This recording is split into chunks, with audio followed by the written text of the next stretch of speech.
Hi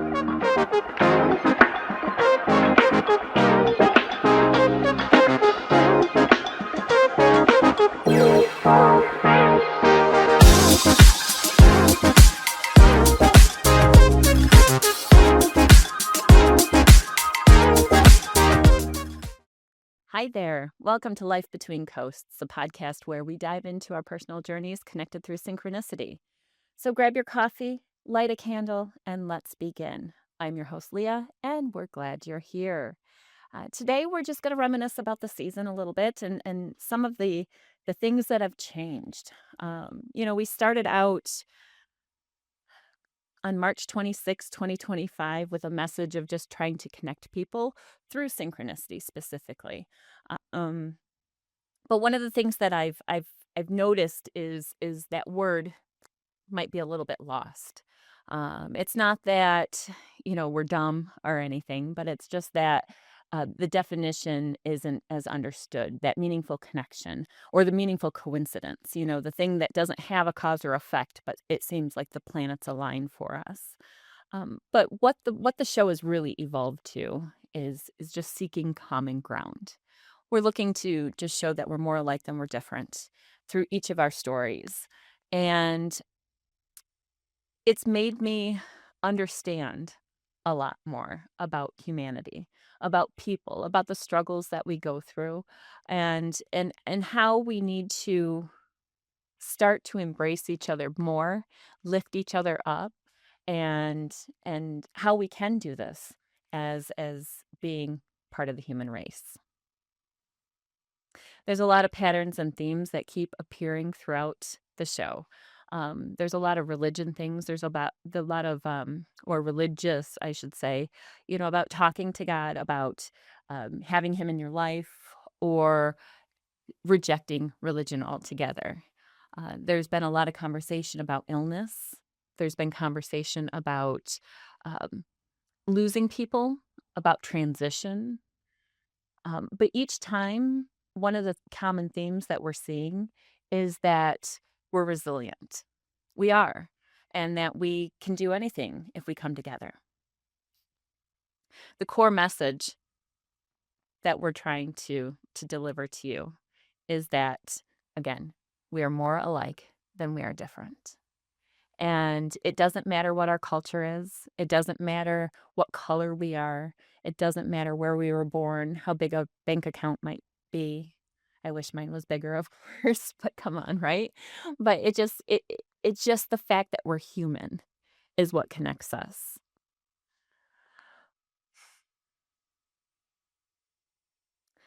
There are several things that I want to talk about today. And so I made a list just to keep me straight. And one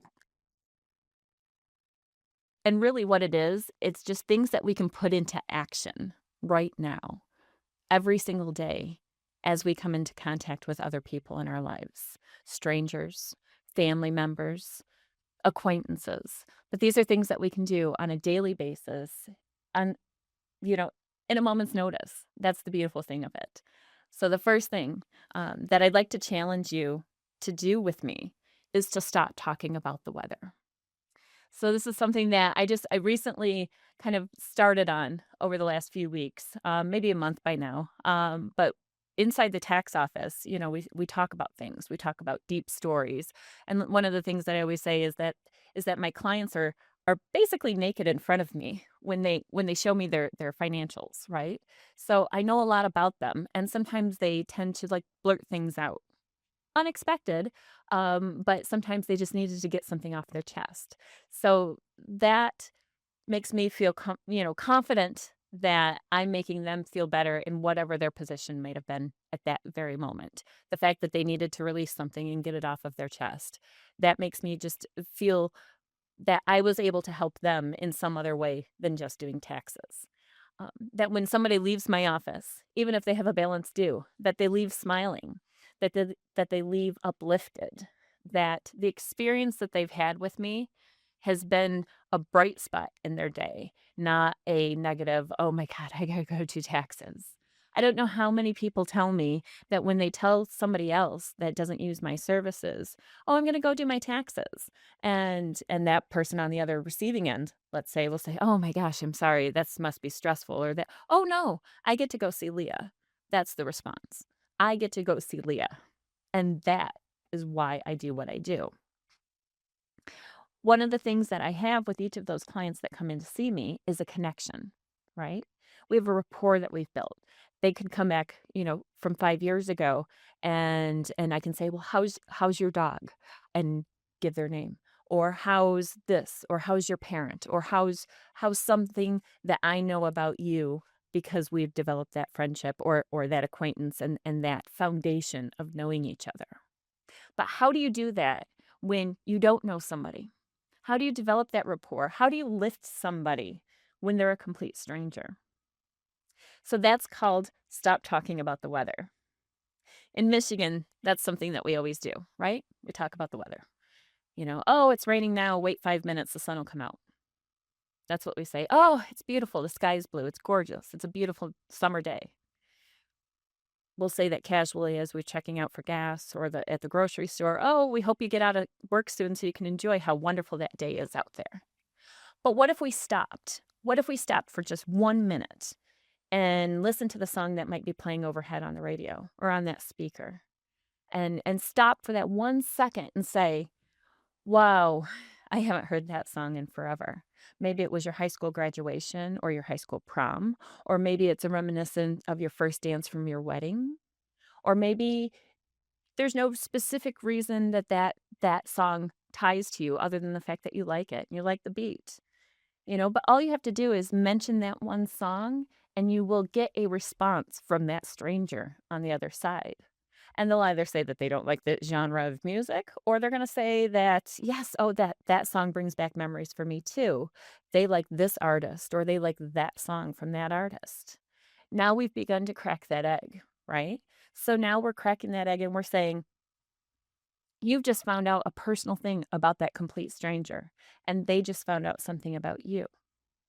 Now, when you leave that experience, the difference in just paying for your gas, going and pumping it, and moving on with your day, whatever your mood may have been, you're now elevated just a little bit. Your endorphins start to flow. You have a smile on your face and you have a little pep in your step. Wow, I just made a connection with a human. It's that simple. And now the next connection you make with another human is going to be that much better for you because you're already happy. You're smiling. You're now humming that song in your brain. You're like, oh, today is going to be a great day.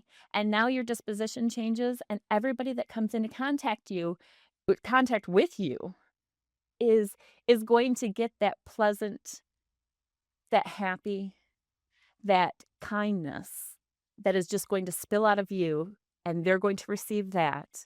And when they receive that, they're going to pass it on to the next person. This is about putting it into action, not just posting about it on a social media site. Be kind, be happy. This is actually doing it.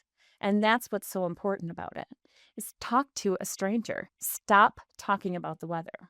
That's what we do. But stop doing it now. Start talking about the music. Make that connection because, we need it. We need it more than anything right now. And while doing it, give grace. That's a big thing. You don't know where that person has come from. You don't know what they're doing at home, what they're struggling through. You don't know if they have a sick child. You don't know if they're going through a divorce. You don't know if they're sick themselves, but they have to work because they need to keep a roof over their head. So if you just take a few seconds to give that person some grace before you attack them or verbally come after them because something is wrong or bad in your day, think about what the other person might be going through. Because if you were going through those same things, you would want some of that grace to be given to you as well. I think, here's a specific example. I talk a lot about my mister, right? I talk about our relationship, or at least bits and pieces of our relationship. But what I don't talk about is all of the struggles and all of the differences of, let's call it, opinion that we've had over the last, say, 8 months of our relationship. So, we started having some breakdowns and things, let's say September, 8 months ago, and then it just slowly snowballed into bigger fights, more frustration, um, a lot of that that I think all of us have been through and feel, right?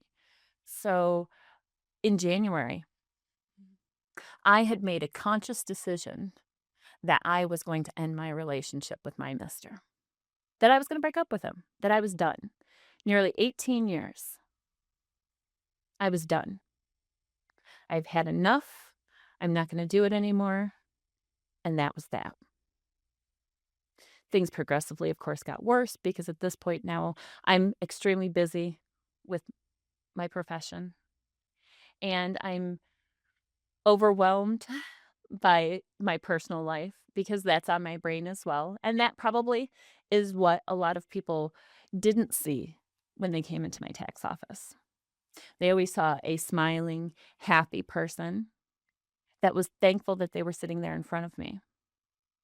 But behind closed doors, behind my smile, there was I don't know what I'm going to do. I knew I needed to get through my season. I knew it wasn't going to happen until the end of April, May, somewhere in there, somewhere over the summer. It was going to take a lot to break up with him.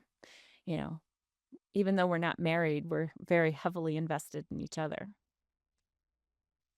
And so I was going through all of these motions and I was having so much frustration.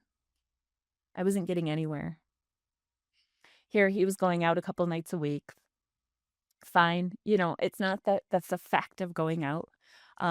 It was the absence of him in my life that I was feeling. And so at the beginning of March, as you all know, I speak with my spiritual guide, Kanika, and I walked through all of that with her. And she said in a follow-up email to me, now that you have made peace with ending your relationship. She never said you're absolutely going to end your relationship. She said, now that you've made peace with ending your relationship, these are the next steps that you need to do to make sure that you're taken care of. And then a couple days later, something rocked my world beyond belief, to the point that I had a physical and emotional breakdown. My body was shaking uncontrollably. I couldn't stop crying. I just I was just so absolutely shaken to the core. And without going into detail, the effects of what happened 2 days after my conversation with Kanika changed my relationship in a whole 180-degree turn, or 180-degree flip, or whatever, opposite of what it is or was. And this page was flipped. And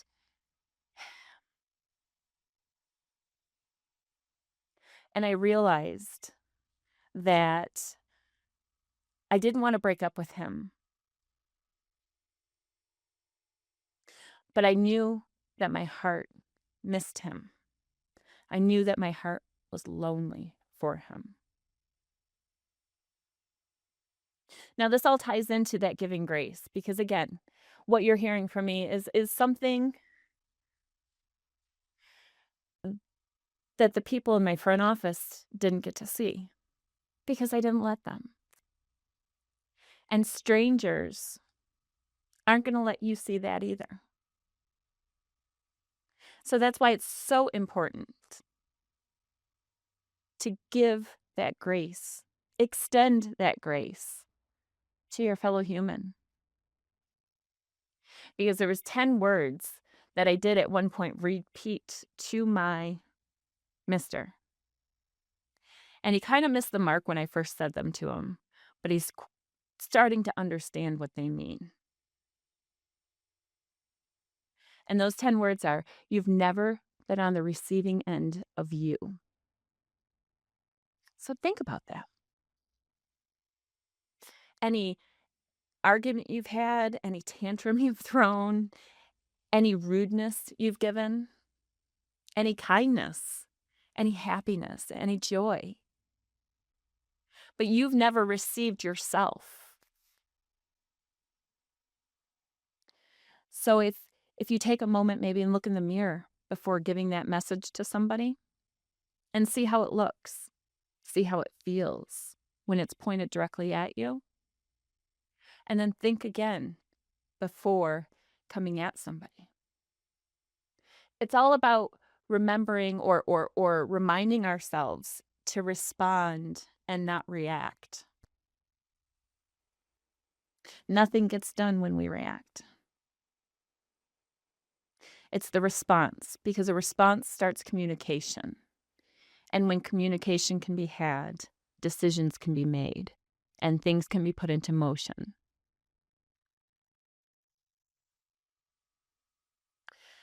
So after my reaction with my mister, we started to respond to each other. In fact, we went as far as signing a covenant to be dedicated to each other for 45 days. Part of that was him not going to the bar to see his friends on those 2 nights a week. Because what he didn't realize was that 90 minutes each night of those 2 nights were the best time that he was giving of himself to his friends. And because I chose not to be there, I was missing out on it. Because the part that I got at the end was when he would come home, have dinner, and then fall asleep on the couch. So I became resentful that they were stealing his time from me. And it's not that they were stealing the time, but it was the fact that he was disengaged from me. He was the result of my loneliness. Because even with connection, loneliness still exists. You can be alone, or you can not be alone and still be lonely. I'm surrounded by people every day, so when I say I'm lonely, people are, "How can you be lonely? Everybody's around you." Well, no, I'm lonely because the one connection that I wanted the most was with my mister, and he wasn't there to give it to me. Loneliness is a huge problem these days. And let me tell you about the actual definition. So, the Oxford Dictionary defines loneliness as the feeling of being unhappy because of lack of friends or companionship. It's characterized as sadness that results from being forsaken or abandoned, or a poignant feeling of isolation or solitude. It is it is distinct from simply being alone, focusing on the subjective, emotional experience of social disconnection. So even though he was living in the same house with me, we're having dinner throughout the week, we work together. So we're always together, but it was the emotional or the relationship side of our partnership. We chose to work together early on, right? And so the part that I think that I didn't realize was that I no longer wanted to work with him, because somewhere along the line I became the employee. And so we had to come to this realization. So going back to this covenant, so we signed this. And one of the things that I had a problem with early on, and I'll let you in a little bit into my way of handling things, is I'm very direct. about what I need and what I want right now. And the first few days of covenant that we signed, he was up in arms. He signed it willingly, but then acted like a teenager that was grounded by his mother. Well, I don't want a relationship like that, right?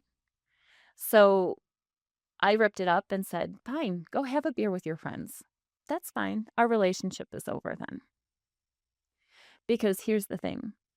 If he wasn't willing to participate in healing my loneliness, and I had to go out and heal my loneliness for me and not us, then he wasn't going to be in the picture. And he realized that, right? So we turn that page. So now he understands that it was being present. He understands that it's the time, because life is short. There's a ticking time clock for all of us. We just don't know when it ends. We need to take and value each moment we have here, and be present with the people that are with us and in front of us and part of us. And he recognized that. And so now he honors, without now a ripped up covenant, but he still recognizes what was in it and is willing to hold by it to make sure that our relationship survives.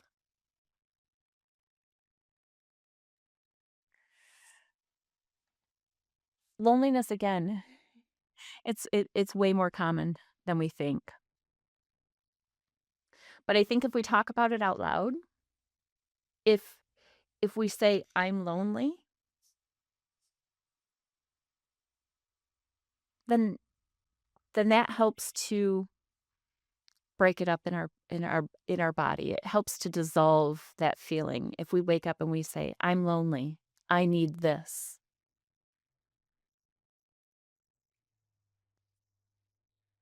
And as many of you know, I'm not religious. I'm spiritual. I believe in a higher power, but I'm not going to go into the house of God. But there is that story of Leah and Rachel. I think most people know. Um, Leah was the unloved or the hated wife. She was the lonely one, the one that they would describe as weary or weak-eyed, and that Rachel was beautiful and glorious. And the story goes that their father, of course, their had Jacob work for him for 7 years for the love of Rachel. And on the night that they were to be married, he switched them out and provided Leah, because his excuse was the elder daughter had to marry first. And of course, after that, and he discovered that he married the other sister, the next day he was, pleading with the father Laban that he was tricked. And so he was also given Rachel as his wife, with another promise of 7 years of labor. Um, but during all of this, the story of Leah is that she was unloved, that she was, I wouldn't say hated, but in essence, that she wasn't being treated properly, and that God saw this and he intervened, and he allowed her to give birth multiple times. And by the fourth child, she gave her life to God, and then she was responsible for the priestly and royal lines that lead us down to everything else. And one of the things that in conversation this season, Bridget, that she said was that those conversations that you can have, hard conversations with God, and you can say whatever you want, and you can be mean, and you can yell, and you can scream, and he can handle it. And I got to say, there's tying to that story, it always felt like, why? Why did I have to go this path? Why did I lose my family? Why did you take this from me? Why did I have to give up my womb? There's a reason for everything, right? And so not even just a couple weeks ago, a week before my interview with Bridget, I had that conversation, that hard conversation that most people never witness. But the screaming, the "Why do you hate me? Why would you do this to me?"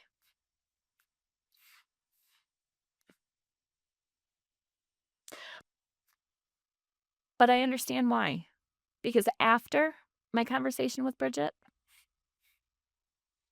I understand that there's a purpose, and maybe I didn't have to uh, maybe I had to go through those things to be able to say that I know what you're going through, that I've been there. I've been through transitions, I've been through death, I've been through illness. I can relate to you. And if you look at all of the voices that we've had on the show, I can relate to everybody that we've had here. All it took was me to sit down and have a conversation, and then we can find those similarities. All it will take for you is to do the same thing. We need to start peeling back the labels. In the conversation I had with Allah, he said, "We're the same. We were just teenagers hanging out at the mall, except for we happen to be in Saudi Arabia. We still have Starbucks, we still have Dunkin' Donuts, all of that fun stuff, right? But we're still teenagers hanging out." We need to take away the differences. Labels highlight differences. Labels create distance. Just because I'm not one thing doesn't mean that we can't be friends or acquaintances. Money, how we judge success, who's rich, who's poor, identity, roles, titles, culture, language. We need to see each other as human, not where we've come from, not what language we speak, not what color our skin is. A couple little stories. So, when my mother first started working full time, again, it was in my teenage years. She was working in a city called Troy, and of course, they have the Somerset Collection, which always was the well-to-do mall. You know, the bookends. This is before they built the North Side, but the bookends of this specific mall was very small, but it was Saks Fifth Avenue and Neiman Marcus. Obviously, we talked about my growing up. I mean, we didn't have, like, a ton of money or anything like that, but one of the things that my mom did when she started working in Troy, she would go and walk the mall, especially in the winter months, just to, keep active, so that would be on, like, on her lunch break, and so one day she was in there and she decided to apply for the credit card at Neiman Marcus, and she got it. So here she has her, Neiman Marcus Gold Card, and I think that was one of the best experiences that she was or not even experience, but let's call it a lesson. The best lesson that my mother was able to teach me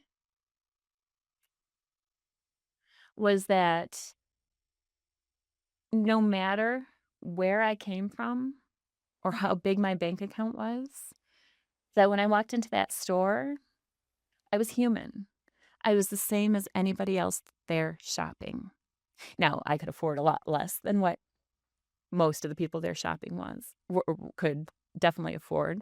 But she showed me that, I needed a small black top, for instance, for choir. It was for one of the shows, and she took me there, and so we walked in, and one of the sales ladies had helped us and said, "What are you looking for?" She could identify my size because she knew exactly, this was her career. She dressed people for a living, so she knew. And she picked a couple shirts up and placed me into a dressing room, and then proceeded to circle the store and pick up every single other black top that she thought that would work for my situation. So then I didn't have to go out and go through the racks and things like that. And that was the first time I'd ever experienced service like that. Here I am, a teenage high schooler that, come on, right? But it showed that no matter my lot in life, that we still can be good to each other. They didn't know if I was wealthy or not. They knew that they were going to make a sale. How little or how big, it didn't matter. They were still going to make a commission. And they were going to take care of us. And then when they didn't have the size of something that I was looking for, they were able to order it. But it just shows that, again, it doesn't matter where you come from. It just matters that we respect each other and that we're kind to each other and that we're willing to take care of each other. Another story about culture, specifically language in this one, tax client, for instance. I have a tax client from Eritrea, and although they understand the English that I speak, theirs is a bit more broken when we speak about their taxes and such. So they bring their teenage daughter in to translate for us. And at the end of our communication this year, I'm not exactly the words that were said by her dad, but when I indicated that I needed the credit card for payment, and she said something to her dad, his first response was kind of patting his pockets like, I forgot my wallet. Looks like you're paying. And if you think about that, that's a dad joke. No matter what language he was speaking, no matter what country he came from, every single dad has said that when their daughter has turned to them and said, Dad, I need your credit card. Forgot my wallet. It's on you. Or if I reach for the bill at dinner, are you doing dishes tonight? You touch the bill, you pay for it. Those little things, right? But so that right there transcends everything. We can be better humans to each other. We just have to make the choice to do so. Let's talk about that personal identity for a second.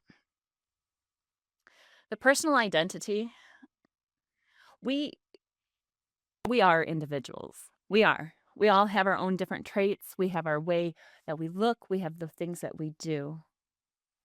But we have to remember that we're much bigger than what we are as an individual.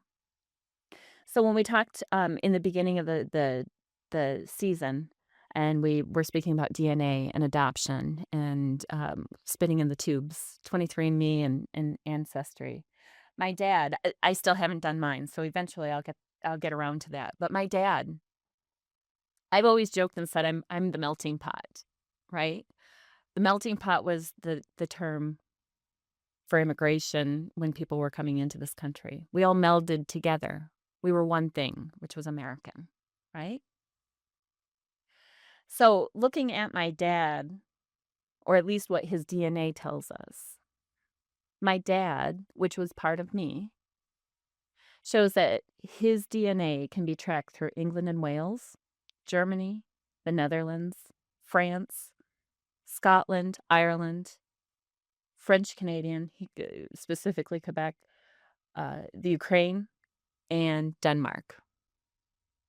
That's a pretty broad mix of countries, right? I mean, so here I am. I'm not just, I get Polish actually from my mom's side. My grandfather his background was 100%, but my grandmother, I think she was English and German just the same. And so I'm a mix. I'm everything, right? I'm the melting pot. So I can't say that I'm one or the other. I don't have that label, but my identity is that I'm here, I'm Leah, and I'm a human. So let's start pushing that one.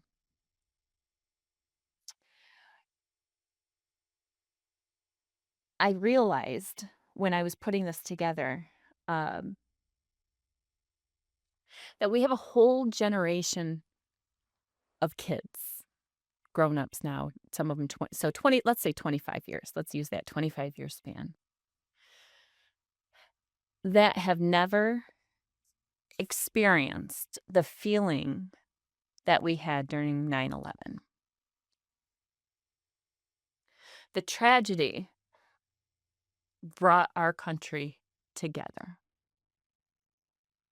Every single person that was alive during that moment in time can tell you exactly where they were. I was sitting at a leasing table in the office of the apartment community where I was working. The person sitting in front of me was renewing her lease after a year of being back in Ann Arbor. The big screen TV in the back showed the towers. This was after the first plane had gone through. We're watching this together. And I turn back to her, and she's just heartbroken. Because a year prior, she worked at Top of the World. She knew the people in that restaurant that went down with that building.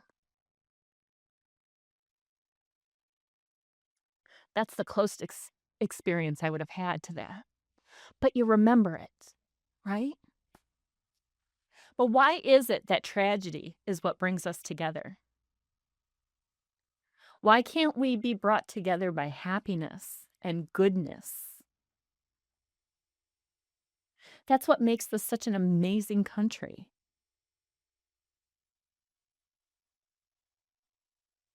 Let's not wait for a tragedy.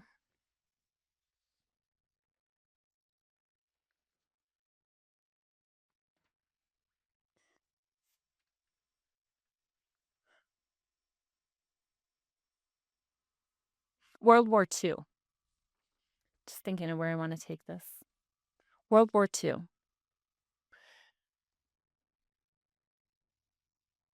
We had the Ally and the Axis powers. We knew who was bad, who was good. But here's the thing, is that the people that were fighting in that war, it didn't matter what background they were. It didn't matter what culture they came from. It didn't matter that they were Italian or Polish or Irish. It, it, it mattered that they were American and that they were fighting together. That two people in a foxhole, their goal was to get home alive. Right? So we think of JFK, we think of Bob Dole. Bob Dole being one of the last that, if we want to throw a little politic history in here, there was a couple other that were with him, but they were the last World War II veterans that were in the halls of our Congress and Senate. And when they were presented with a piece of paper that they couldn't agree on, they could think back to that foxhole that they were in. And they could say, wow, I remember being on that beach. I remember the bullets whizzing by. We can get through anything. We can come to a conclusion on this piece of paper because we survived that together. Now, we don't want World War III or anything like that, and we don't want a 9/11. But what we do have coming up for us is our birthday. My personal birthday, I've just successfully completed another tour around the sun. America's birthday is on July 4th. We're going to be 250 years old. Think of that. We're not the oldest country in the world, but we were started on a fresh idea. And the first part of it was being together as humans, Americans. So let's start to think about how we interact with our friends and our families and how we interact with strangers. And let's stop talking about the weather and start talking about the music.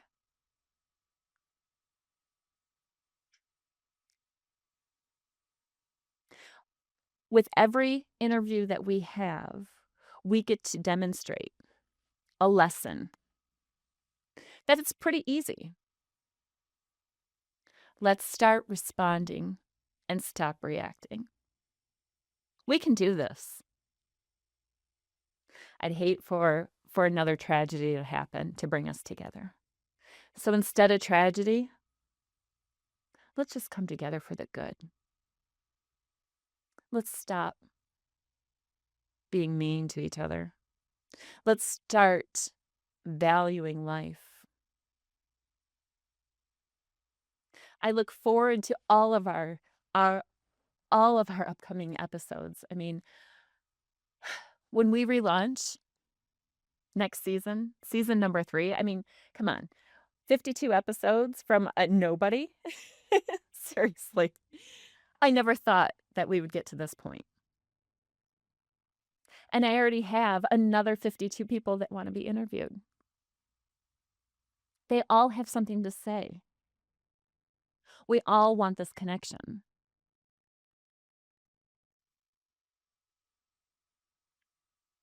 I invite you to tell your story.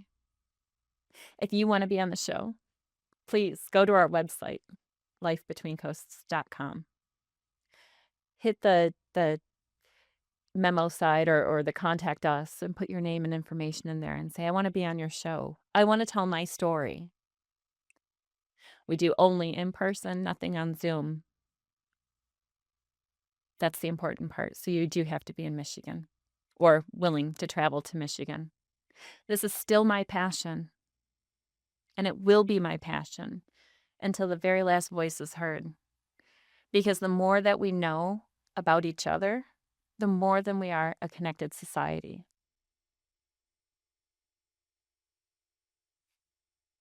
This journey has been amazing. I am so thankful that I have each of you listening to it. I have grown a lot myself, and I've had to come to a much better understanding of where I'm at, what I feel, and how I can better serve you. I just hope that I can bring you happiness and joy, and I hope that we can all come together, because I'm tired of the division. I'm tired of the hate. I'm tired of the anger. I just want to say thank you. Thank you for listening. Thank you for being you. Thank you for being here. And thank you again for joining us on this week's episode of Life Between Coasts. Please remember to like, share, and subscribe to grow our community of listeners. However, we're taking our brief pause. Just remember that we will be launching our new season number 3, on August 26th. So keep in tune with all of our social media postings that I promise I will get better at doing. And if you haven't listened to all the stories, go back and listen to them. Each and every one is important. There's little nuances, little tidbits that if you listen to it once, listen to it again, because you're going to pick up something different each time. Life is great. Alexis is wonderful. She's excited and ecstatic to spend the summer helping me clean out an attic. No, just joking. But we just look forward to having you. And thank you again for joining us. And until then, bye-bye.